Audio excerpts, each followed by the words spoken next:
Assalamualaikum warahmatullahi wabarakatuh. Saya Alfia Romadini dari Fakultas Tarbiyah Prodi Pendidikan Agama Islam 2B non-reguler. Di sini saya akan memaparkan kembali materi yang dijelaskan oleh kelompok 6, yaitu hubungan manusia dengan agama.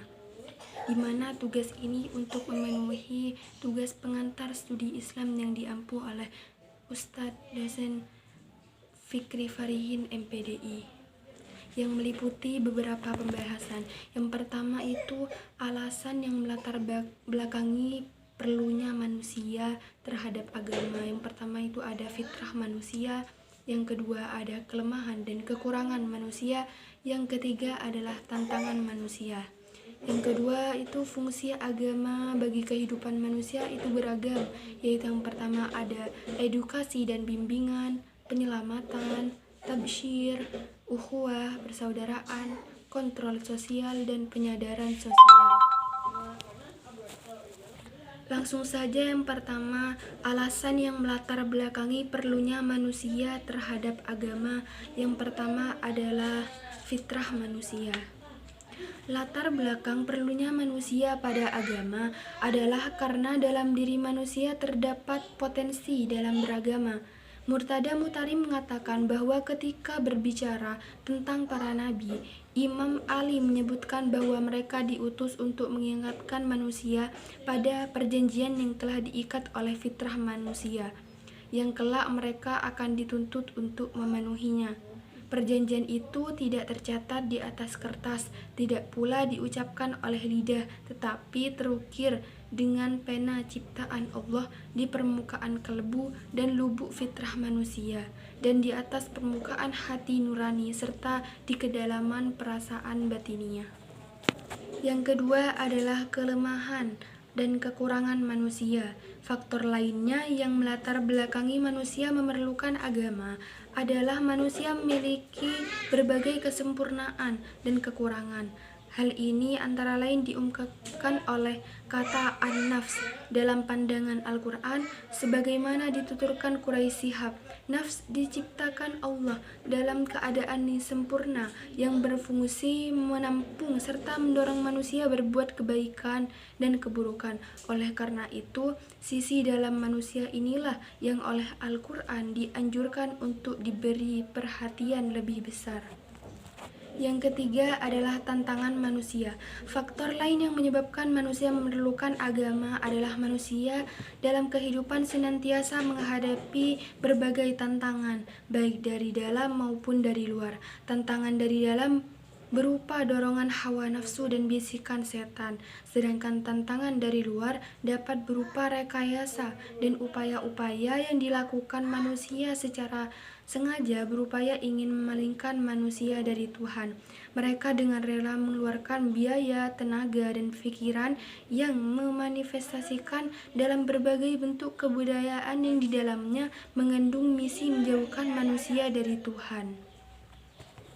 Yang kedua adalah fungsi agama bagi kehidupan manusia. Yang pertama, edukasi dan bimbingan. Tidak dapat dipungkiri bahwa agama memberikan edukasi kepada manusia melalui risalah yang dibawa oleh para nabi dan rasul. Kemudian secara terus-menerus dari generasi ke generasi disampaikan oleh para pemuka agama yang dianggap sebagai ahli waris para nabi.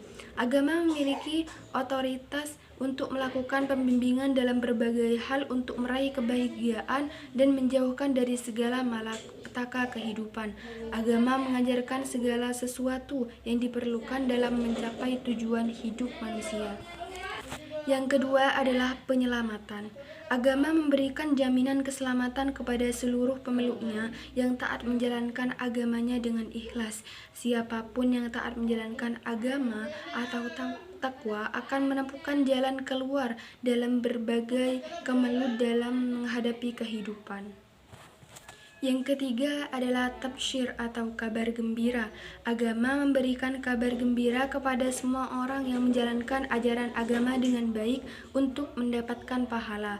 Hal ini dimaksudkan sebagai penguatan untuk senantiasa tetap dalam posisi itu, bahkan lebih baik lagi.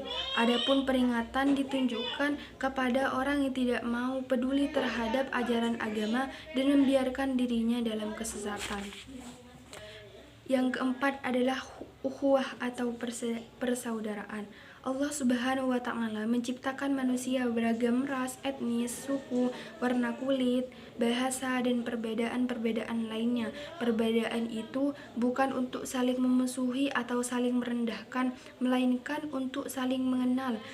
Karena pada dasarnya perbedaan-perbedaan itu dalam pandangan Allah adalah signifikan, kecuali faktor ketakwaan yang ada di dalam hati masing-masing dan diaplikasikan dalam kehidupan sehari-hari. Yang kelima adalah kontrol sosial. Penerapan fungsi kontrol sosial melalui amar ma'ruf nahi mungkar tentu sesuai dengan cara-cara yang baik dan santun, sebagaimana semangat dakwah yang di jalan Allah dengan bijak atau hikmah, nasihat yang baik, dan debat atau diskusi yang menarik. Yang terakhir adalah penyadaran sosial. Manusia adalah makhluk sosial. Ia tidak dapat hidup tanpa bantuan orang lain. Tidak seperti hewan yang lebih kuat melawan alam dan perjuangan hidup yang hanya dengan hitungan menit atau jam setelah dilahirkan mampu berdiri mencari makan sendiri. Manusia memerlukan waktu lebih lama dalam perawatan, melibatkan banyak orang sehingga manusia dalam hal ini dianggap lemah. Mungkin itu saja ilmu yang dapat saya sampaikan.